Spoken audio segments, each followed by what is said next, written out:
Hello and good morning, good afternoon or good evening wherever you are in the world today. Thank you for joining us for the latest in our series of Connection Wednesdays. This one is entitled Stiffness Classification. My name is Ralph Pullinger and I'm joined today by Kosti, and I can never ever get his surname exactly right, so I'm going to let Kosti introduce himself properly. So thank you, Ralph, anyway. Yeah, hopefully you can all hear us. Everything is going to plan. If you can't hear us or if there is trouble with video, please just ask a question. This webinar is being recorded and will be available after today's event. But again, any questions that occur, please ask them in the questions panel, and we'll show you what that looks like in a few slides. So, as I said, here are the question panel. Just please ask the question. We'll get round to answering the questions at the end. Those questions that we don't get to answer, we will answer directly to those individuals after the event. So, not sure if you know who I am, but I'm a product engineer with StatiCa. Been here just over 2 years. Been in software industry for nearly 20, and prior to that, as you can see by the grey hairs, probably over 30 years in industry as well.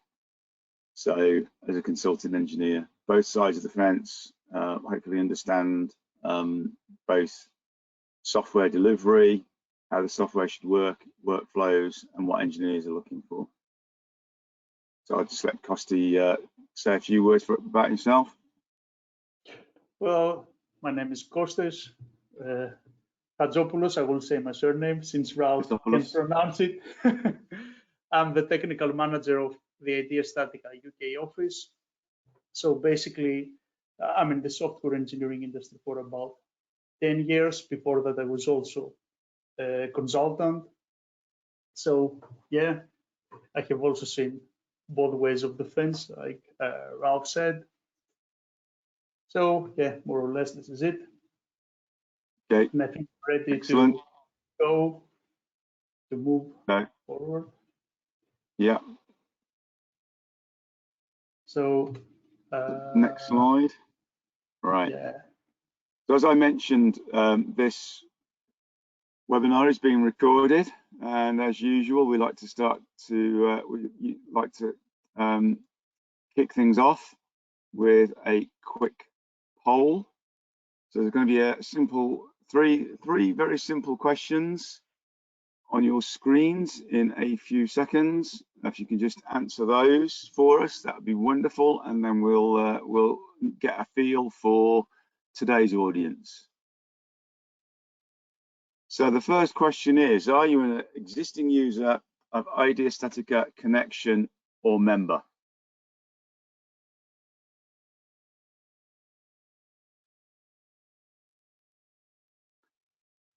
And we'll just keep that open for another 15 seconds or so.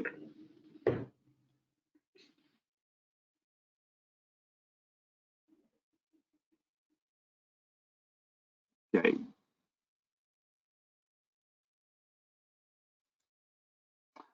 So it would appear that a vast majority of today's audience are already existing users. So that's great news. It also, we can also see that 17% or so are not. So maybe we will change that in the next hour or so. So the next question is to those users of StatiCa. Okay. So if you are a user, do you carry out stiffness assessments of connections.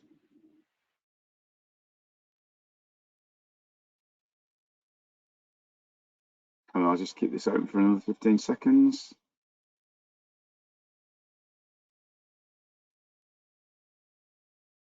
Okay, there you go.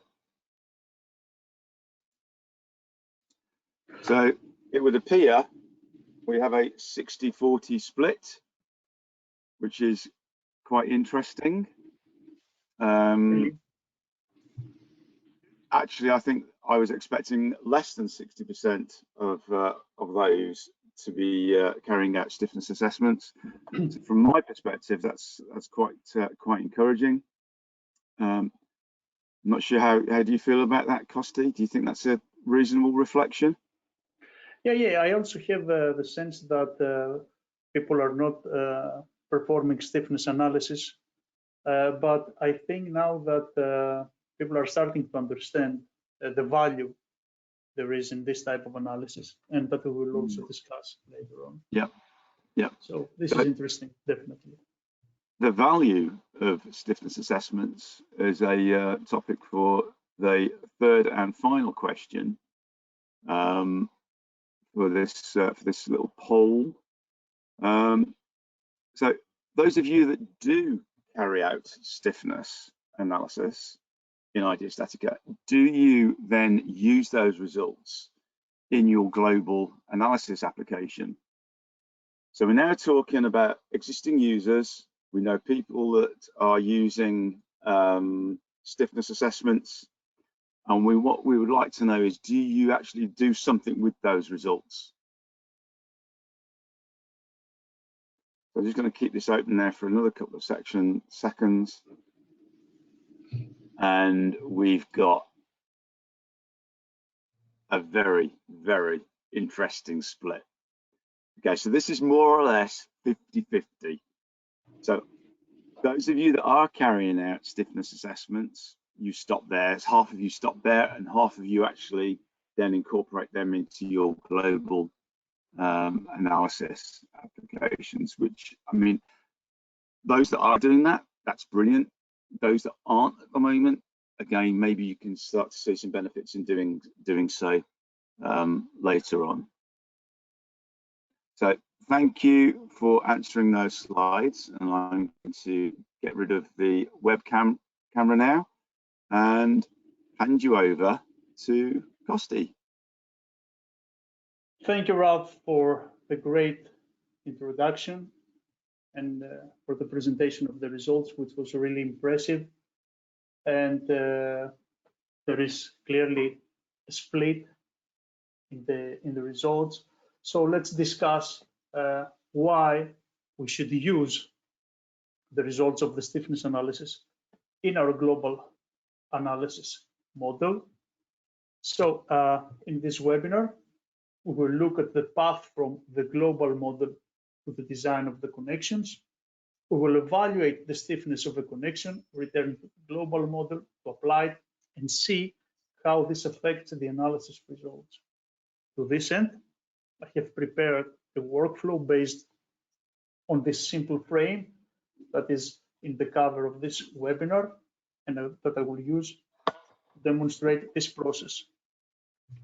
Before we move on, please note that although this structure is quite simple, it was not randomly chosen, but the defined cross sections correspond to this reference calculation from the SCI, or the Steel Construction Institute, that is a UK institute, very well respected and trusted.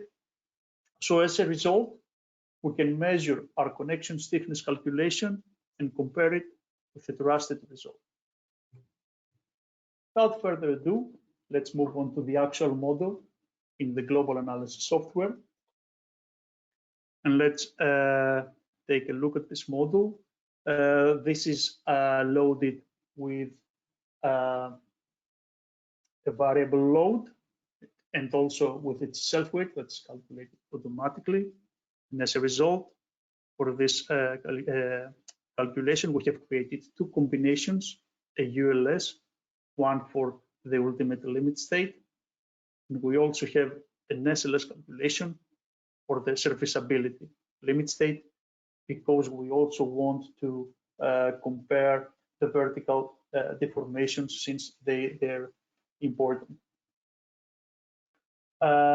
Please note that this structure passes all checks. As we will see right now, everything is green. And this structure also passes the serviceability checks. We will now try to design the top left connection. Please note that we will design a single connection, but the principle applies to every connection in the frame. And since it is very important to export substructures under equilibrium, I will use a tool we have developed, and it's called Checkbot. And maybe in this simple connection design, the advantages may not be obvious.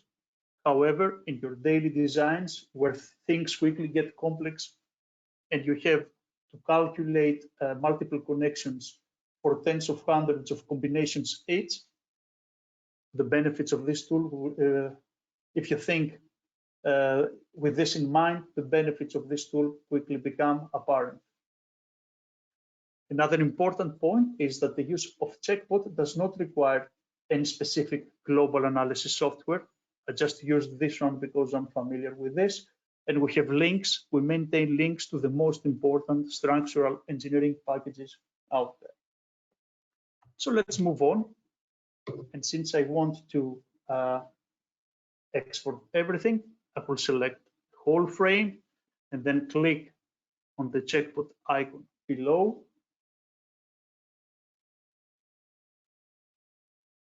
And wait a bit for Checkbot to open.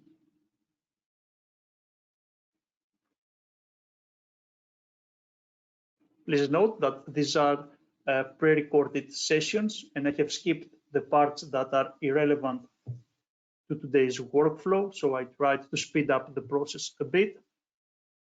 So in this case, we will create a Checkbot project, and I will press the member button in this case because I want to take everything into Checkbot.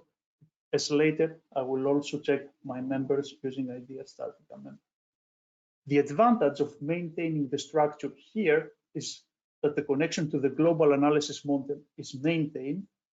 And so in future design iterations of your model, the already designed connection topologies and members are maintained and updated with potential load and cross-section changes, which saves a lot of design time without remodeling.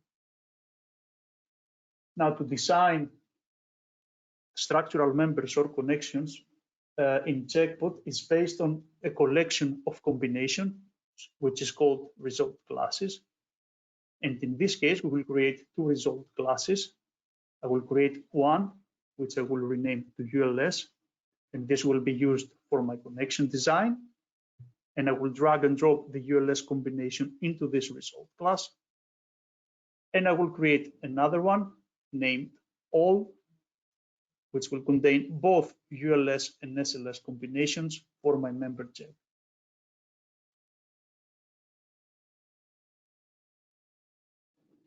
So I'm saving combinations. Then the next step is to start with the connection design. And for this, I will select the top left combination.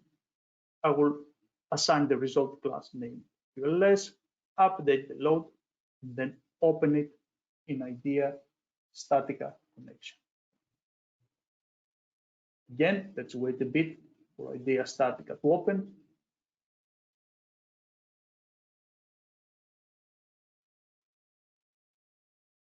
Here we see that members have passed through.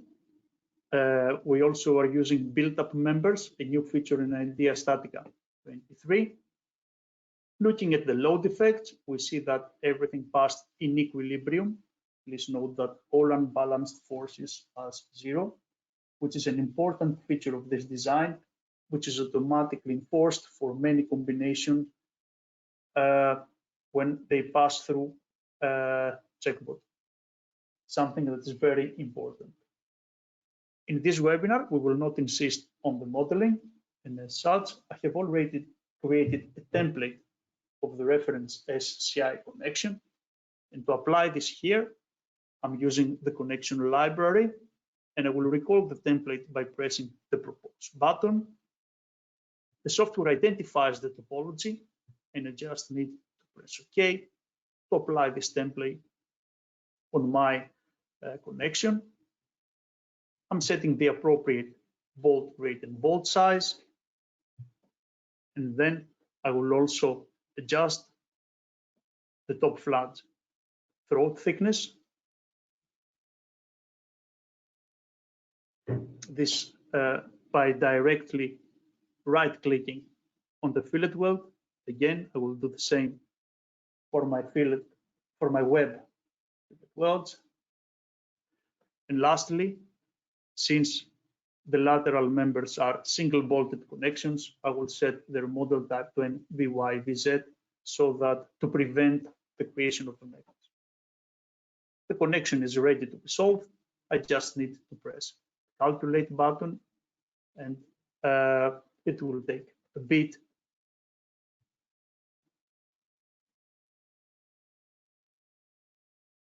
Right now, the connection passed the checks, and please note that from the connection design perspective, this passes with a large margin of safety.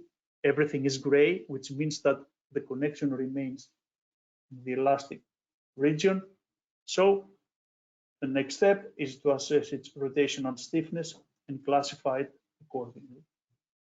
Before we do this in StatiCa, let's review the relevant Eurocode provisions. As the Eurocode contains a dedicated section for the determination of the structural properties of connection components. There, the designer can classify connections according to their stiffness or strength, and also there is guidance on treating semi-rigid connections. The reason for this section is that frame analysis is usually performed by assuming that connections are perfectly pinned or perfectly rigid, which is also the case in our example. We assumed that the connection is perfectly rigid initially. This practice clearly separates the design of the frame from the design of the connection.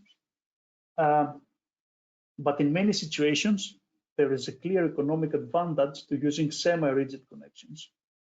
And this leads to an interaction between the original global structure analysis and the connection design. From this interaction, designers can benefit from potential cost reductions and material savings.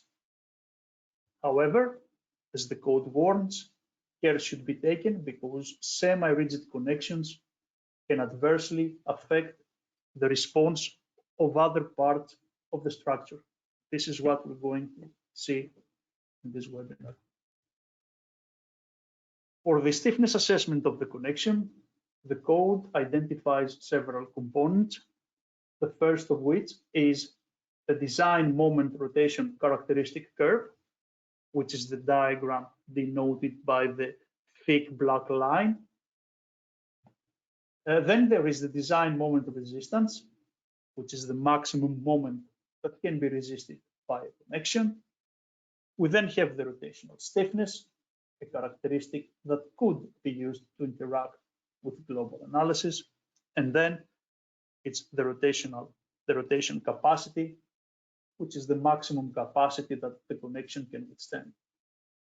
Due to time constraints, the focus of this webinar will be on the components that are relevant to the specific design.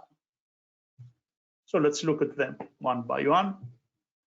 The design moment rotation characteristic is basically a nonlinear function that describes the relation of the magnitude of the applied bending moment and the rotation of the corresponding degree of freedom.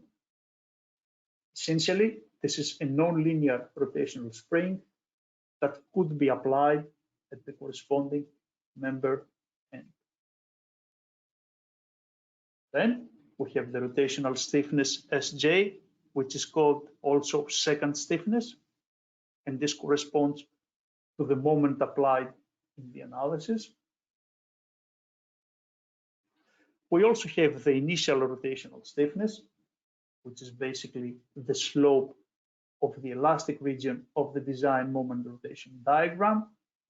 And this corresponds to a moment that is 2/3 of the joint design moment resistance. This is a very important value as it is used to classify the joint as rigid, semi-rigid, or pinned according to the classification limits. The classification limits for a connection are calculated according to the rules defined in the corresponding Eurocode section. And according to these rules, there are two boundary lines that define three zones. If the initial stiffness falls in zone 1, connection is rigid. If the initial stiffness falls in zone 3, it's pinned. Otherwise, this is a semi-rigid configuration, and its effect should be taken into account in your analysis. Please note that the upper boundary is stricter for unbraced frames and relaxed for braced ones. And to make this obvious, I took a screenshot from a moment rotation curve from idea StatiCa for a specific connection, where both boundaries are displayed. And you can clearly see that for one of these cases, the same connection is considered as semi-rigid, while for the other is considered to be rigid. Another thing that is worth noting is that the limit stiffnesses are a function of the member length, and this means that different member lengths produce different limit boundaries. So as a rule of thumb, the longer the member, the easier it is to classify its connection as stiff. Having said that, let's move to the stiffness classification in idea StatiCa. And to perform the stiffness classification for this node, you have to copy it and work on a duplicate of the model, where I will go back to the design and select the label of the node. I will change its name to N2 stiff and set its analysis type stiffness. And I will then select the beam to be analyzed by right-clicking on it and setting that this is the analyzed member. Please note that if you have multiple incoming MIBs, you should have multiple springs. Therefore, you need to have multiple models, each for the spring you need to calculate. For this beam, I also have to calculate its theoretical length according to the code. In this case, it's 8 meters. And then we also need to define the load cases. For this connection, I will create two load cases. One that contains the shear plus moment component named M plus V. Another one containing only the moment component. Please note that the recommended approach is to use only moment components, since the code contains information on the stiffness classification under bending moments. However, the numerical generalization proposed by CBFEM can extend this to calculate torsion rotation and tension deformation curve. The problem is that we do not have classification limits for this, so it's up to the engineer as to how and if these can be used. Again, for everyday designs, we should use only moments. Then the question is, why do we leave the shear column active, and why do I use this in this design? And the answer is that according to our validations, the curves produced by the simultaneous application of shear and moment are the most accurate and closer to experimental results. But Another problem arises here is that if you design for moment shear pairs, then you should consider, and you're considering hundreds of combinations, this may lead to have hundreds of rotational springs for a single node, which would be impractical for everyday design. So again, the recommended approach is to use only the moment combination, only the moment component. So let's move on and assume that this joint is part of an unbraced frame.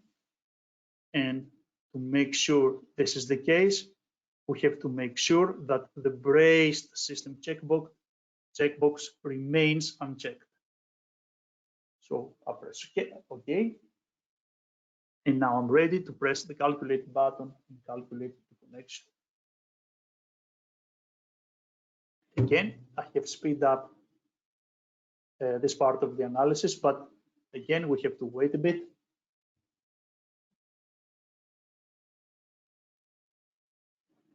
And we will move to the results.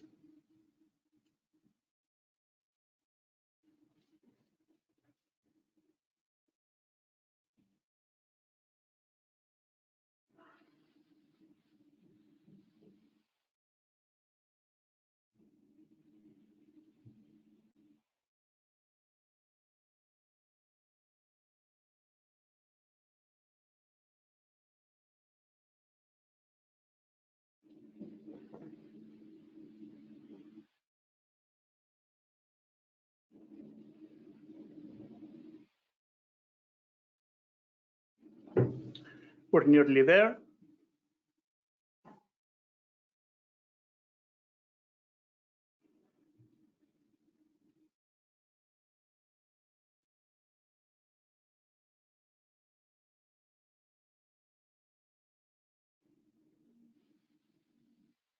Okay, results are ready.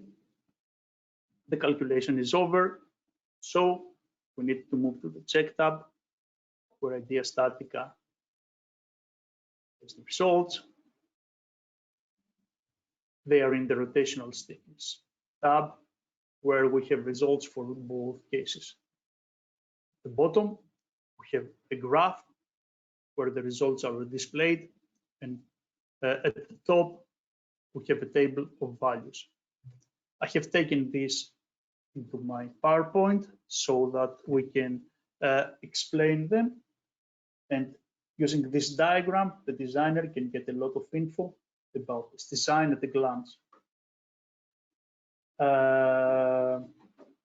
So basically, we have a thick green curve, which is the moment rotation curve. We also have some parallel light blue lines. The first one is the plastic resistance of the member. Then we have another one, which is the moment resistance of the connection. We have another indicating 2/3 of this joint resistance. Please note that this one intersects the moment rotation curve, and this helps us calculate the initial stiffness. And lastly, we also have the applied moment. Besides that, we also display the two boundary lines that helps us classify the connection. So using this diagram, at a glance, we can get a lot of info. So in this case, we can see that the connection resistance is less than the member resistance. And although this is beyond the scope of today's webinar, the code also classifies connection by strength. So this is important. We can clearly see that the connection is semi-rigid, which means that we need to take its stiffness into account in the global analysis. And lastly, since the applied moment is less than 2/3 of the design moment resistance, we can use the initial stiffness as the rotational spring stiffness in the global analysis. And in any case, idea StatiCa connection calculates the second stiffness. Before we move to the global analysis model, let's compare the values with the component method one. And we can see that the values for using only moment gives us a softer spring, while if we use the moment plus shear, we have a value that is closer to the component method. However, we have to note that experimental results tend to give softer moment rotation curves than the component method.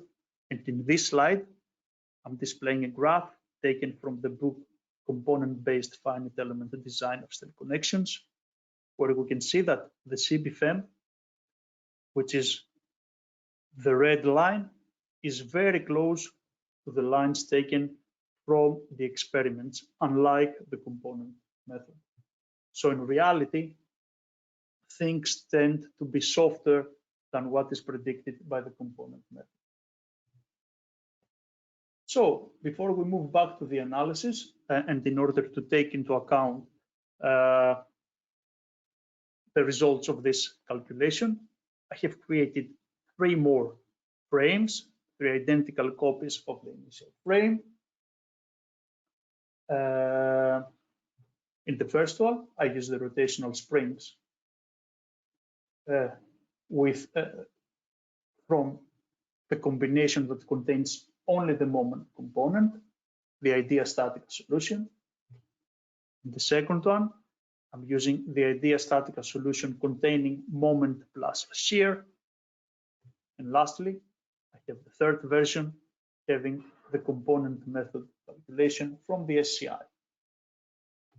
To take into account the responses, the response of the beam, and to follow, in order to take into account the stiffness and modify the response of the beam, I have applied releases to beam end, and I have released the rotation, and I have input the stiffness, the spring stiffness. Please note that I have performed another set of analysis for the inner column, which are not presented in this webinar in order to be consistent. Again, for the SCI and the idea StatiCa versions. So let's move back to the model to check the response. First, we need to display the rest of the models and zoom out. Then we will start by displaying the moment diagrams for the ultimate limit state.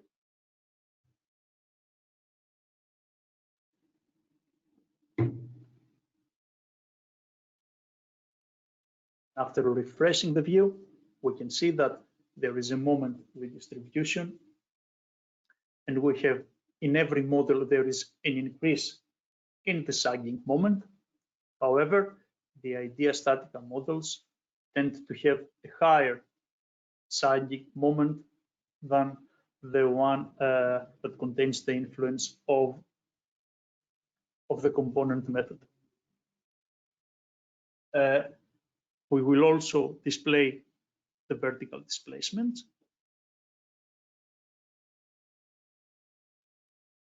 Where again, we see that we have an increase in the displacement. So in the original frame, we have 6 mils displacement, 7.5 in the component method, but in the idea StatiCa, we have much higher.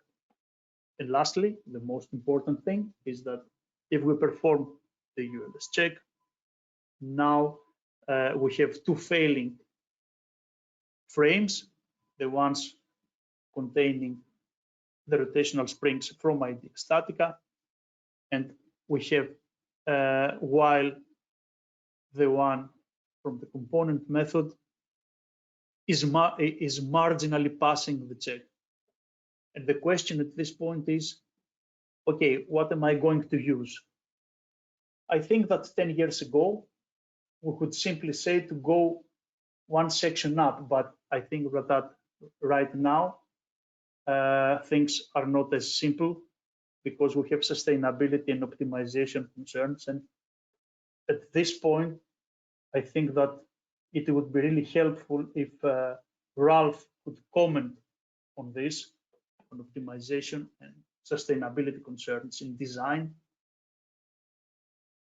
Yeah, I mean, it's one of those things, as you say, 10, 15 years ago, engineers wouldn't have batted an eyelid over this and have automatically gone up to the next section size up just to make certain that their design was adequate. It was probably one of the easiest ways of doing it. Similarly, so we used to always err on the side of caution and aim for utilization ratios of 60 to 80%. Very rarely did we sort of like get into the 90% zone, as it were. But obviously now everybody's quite sensitive about carbon usage, sustainability, and optimization that once was a dirty word should now form part and parcel of the structural engineers' bag of tricks. And it's one of those things that engineers think they can have a limited impact, or quite a few engineers think that they can have a limited impact on the carbon footprint of a building, but they just need to think slightly outside of the box and think a little bit more in depth. And certainly we're seeing more cases where people are starting to use a combination of optimization, stiffness calculations, reincorporating them back into the analysis model to look at the effects, see if we can get some weight reduction in steel work. So it's just what was the exception 10 years ago should now be the norm today, in my mind, in my personal opinion. And I think there's quite a few engineers that feel that this way as well, which is good news. I totally agree. And, then there is always the existing structures where you want to minimize the intervention. And I think that there is also, we also have to think in terms of reusing steel, because if you have reused sections, then you may not have the option to go one section up, right? Simple as that. Yeah, it is. It is. I mean, it's all about changing attitudes at the moment. Part of the reason why I think some engineers find it hard to adapt is maybe they haven't got the right tools. Maybe they're not inclined to do that.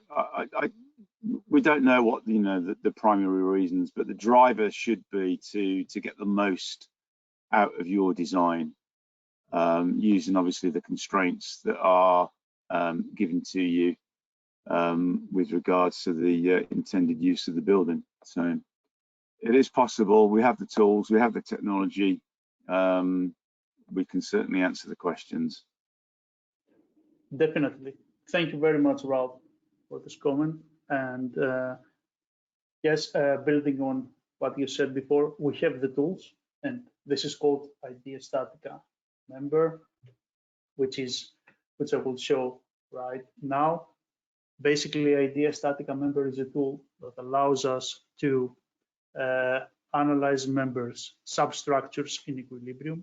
And again, we'll start from checkbot here. Remember that previously we had created a combination named a result class named all to assess the member. And right now, I will press the member button in checkbot and select the analyzed member, press enter, select it, and assign the result class named all, load update,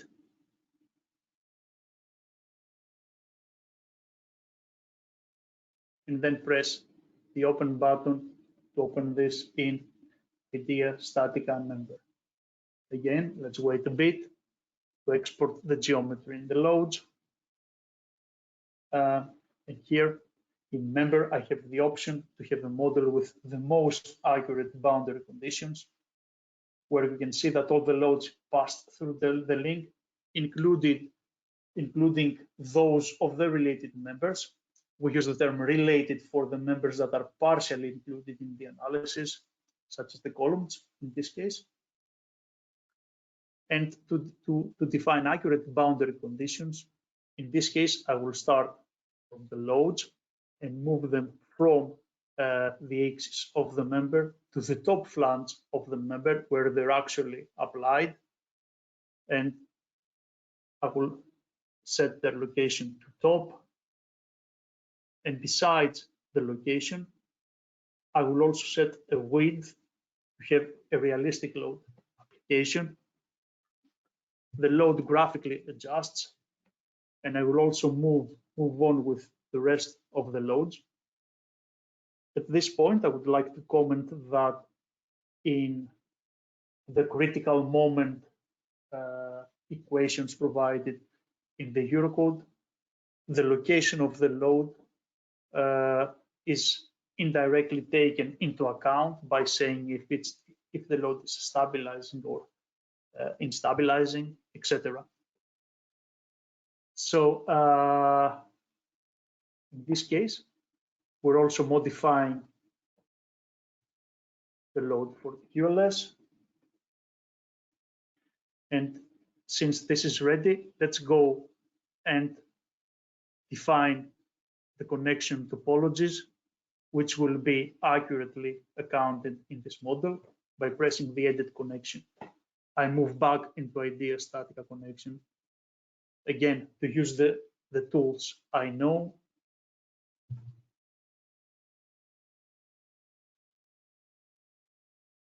Again, I will reuse the template I have created through the connection library, and I can quickly have same connection. I will again adjust the fillet throat thicknesses for the flange and the web, and just close idea StatiCa connection and get the data back into member. Now in member, I have a realistic view of the connection, and for the rightmost connection, I will select its cube. Member identifies a similar connection. I'm pressing the apply button, and this is applied. And I only have to again define the inner connection. I will again press edit connection and move into idea StatiCa connection, where I have defined a template for the inner column. Again, the connection library identifies the connection.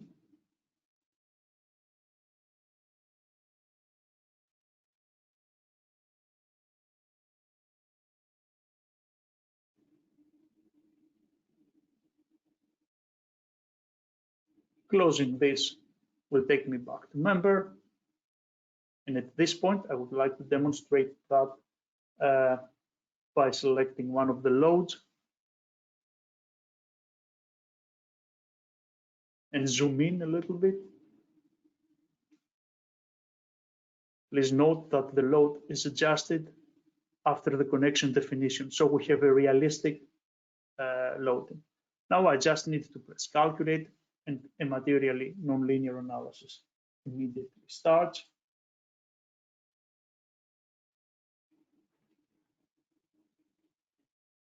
Please note that this is a first step, like an idea StatiCa connection. So the configuration passes the checks, but in order to be complete, we also need to perform a linear buckling analysis. So I'm pressing the LBA button and calculate again to perform a linear buckling analysis. At this point, I would like to comment that in the global analysis model, the failure was of buckling type. It was failing in lateral torsional buckling. So let's have a look what's going on here.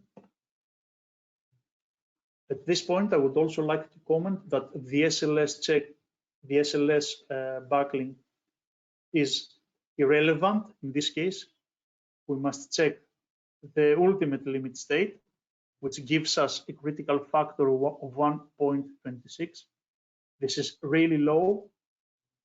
This is, if I select the corresponding row and display the deformed shape, we can clearly see that this is a lateral torsional backlink failure, which is in line with the result of the global analysis model saying that this structure fails in lateral torsional backlink.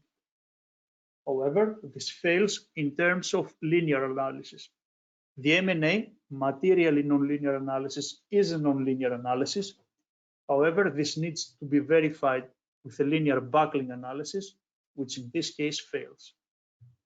So I think my interpretation is that the results of this analysis are consistent with the results we get in the global analysis, software. However, IDEA StatiCa members gives us other possibilities. We can also perform the most accurate GMNIA analysis, which is a geometrically, materially nonlinear analysis that takes into account imperfections, the local imperfections. And in this case, in order to account for these local imperfections, I will amplify the first backlink curve using the bow imperfection defined in the Eurocode. Basically, in the Eurocode, there is a section saying how to calculate these values, these bow imperfections. There are many ways in the literature, and I think that this is slightly changed in the upcoming version of the Eurocode. Nevertheless, we will use the current Eurocode and the plastic analysis version, which gives us a bow imperfection of 40 mils. So let's go again back in IDEA StatiCa member, set the imperfection amplitude,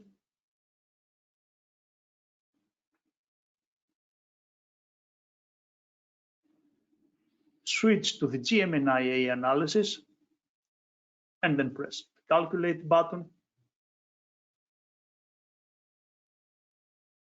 See what's going on.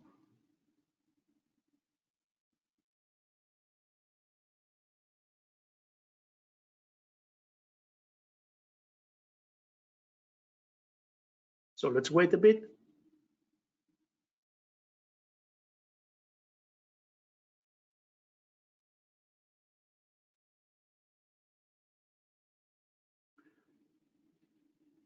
Surprisingly, using the GMNIA analysis, this configuration passes the checks. So using an advanced type of analysis, we can prove that this passes. But on top of that, we can also compare the solution with the global analysis model. We cannot do this in terms of utilizations, but we could do this in terms of moments and displacements. So in this case, I will display the moments that are produced by integration of stresses each point of the member. And for the SLS check, I can also display the vertical deformations. This is harder to compare because the deformations vary along the member. So I will take the deformations that are near the member axis, where the green colors change. This is where the cursor is now. And I can also touch the color in the corresponding legend. And I will pick the highest value from this range, which is minus 12.35. So let's move on and compare these values with the ones we get from our global analysis using the rotational springs from the component method, IDEA StatiCa only moment an idea StatiCa moment since plus shear. We can say that in any case, the model of idea StatiCa using moments plus shears is very close, provides moments very close to the ones predicted by the accurate member solution. For the deflections, the solution that seems to work better in this case is the one from idea StatiCa using only moments. Of course, if we have a structure that is sensitive in displacement, the differences from the accurate solution are concerning here, especially if we have a beam that has openings or any type of discontinuity, let's say. Hoping that this was more interesting than tiring, I will ask Ralph, jump in and close the webinar and take us to the Q&A session. Thank you very much, Costi. That's very, very in-depth and quite enjoyable. Something that's quite close to both of our hearts, I think. This understanding for member behaviour. And the thing about idea StatiCa member as well is that you're actually able to take into consideration contributions from other elements such as slabs. Costi already mentioned the fact that we can define openings in member as well. So if you ever had to have holes pushed through for service openings, then these can be checked very readily in member.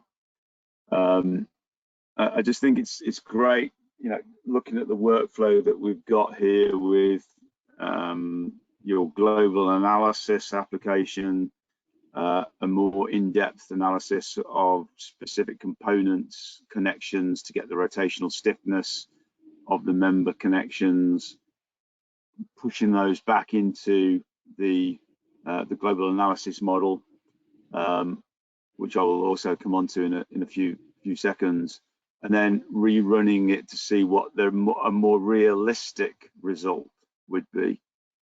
I think it aids understanding of how the structures behave, gives a greater understanding of how connections influence structural behavior as well, and will allow designers to facilitate more economical and more sustainable connections and frame designs. One of the big, I suppose, traffic jams will be, how do we get the results back from idea StatiCa into the global analysis model? And it's a question that's been asked while the webinar has been on as well. And this is going to be manual for the time being until we can perfect our links back to other analysis applications, and also until we, while we improve our parametric capabilities, which for those analysis applications that have an open API that we can access, or that engineers can access using programming methods, it would be manual. There's a question that is also relates to that, Costi, which I'm not sure if you've had any thoughts about. Some analysis applications cannot do specific rotational stiffness factors. They can have a percentage in there. So essentially, a joint is fully rigid if it has 100%, if it's 100%, and if it's pinned, it's 0%. And then somewhere in between allows that joint to have some rotational stiffness. How would you assess that percentage? Would you assess it on the rotational capacity of the connection versus the capacity, or how would you actually arrive at that percentage, would you think? Well, I can't answer this right now. This requires a lot of thought, because I think that the stiffness is something that is accounted directly in the stiffness matrix. So this depends on how they apply this percentage or on their stiffness matrices. So I think that this is a question to be asked in the corresponding support channel. This is a question that needs to be answered by the software vendors. We can't be sure. Yep. So in this case, I believe the vendor was Master Series, which we don't actually, one of the few that we don't actually link to, because I'm not sure if it has an API, but we can certainly check that. So yeah, so the question, the person who asked the question, then basically what we're suggesting is that, yeah, you can get the results from the connection stiffness, but how you interpret those results into a percentage, you're probably best to go and speak to your supplier for that global analysis software. Yeah. Okay, right. So having a look at the questions then, I'll try and pick out some ones that start at the beginning.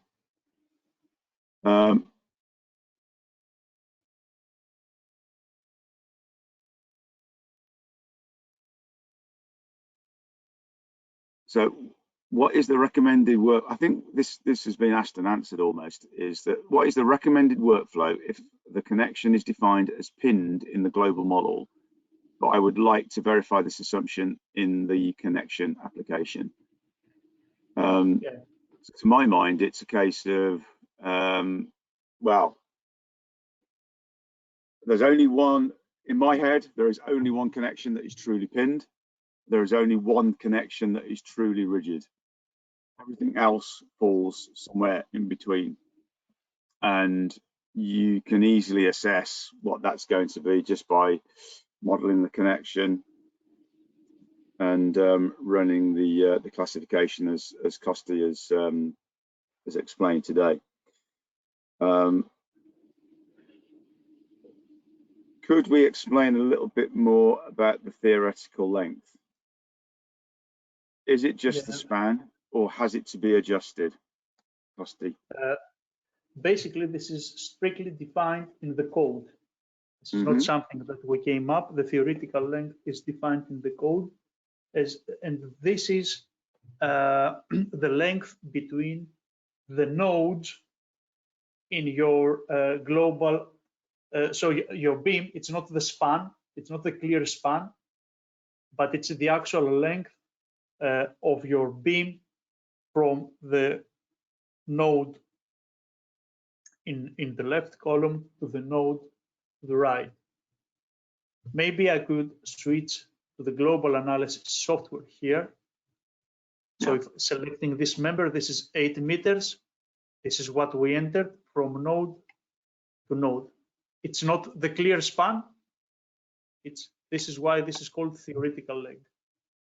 Yeah, and it's not the distance between points of contraflexure either, is it? No. Yep. So there's an easy question for you here. Factored or ultimate loads should be used when trying to get the stiffness classification. Is that correct? I'm not sure what this means. The loads are factored. The loads are factored. But at the end of the day, it's a value, isn't it? It's exactly. Not necessarily whether they're factored or unfactored. It's a value and that value is used to determine the classification of the joint. So exactly, it doesn't really, at the end of the day, it doesn't really matter. You can think of it as just a load. It's just a moment with a value that is being applied to the connection. yeah. But specific to this workflow that we followed, since we started from a global analysis software where combinations were defined, these loads were factored using the terminology of the Eurocode at least. Yep. Yep. So there's a question here on SAP 2000, which we'll come on to separately and directly, because I think we're just about out of time for today. I would just like to say thank you to Costi for a very interesting webinar. As I mentioned, it has been recorded. We will make that recording available to you all, and we've also got lots of other interesting questions that we haven't been able to answer today, which we will answer in due course directly. So from me, I would like to say thank you all for joining us today, and remember that you will receive a short survey after the webinar is over. It'd be great for you to, if you could fill that in for us so that we can learn from it. And also, please look out for more webinars in this Connection Wednesday series and others from Idea StatiCa and our partners from around the globe. Thank you and have a great rest of your day. Many thanks. Thank you. Cheers. Thank you. Bye now.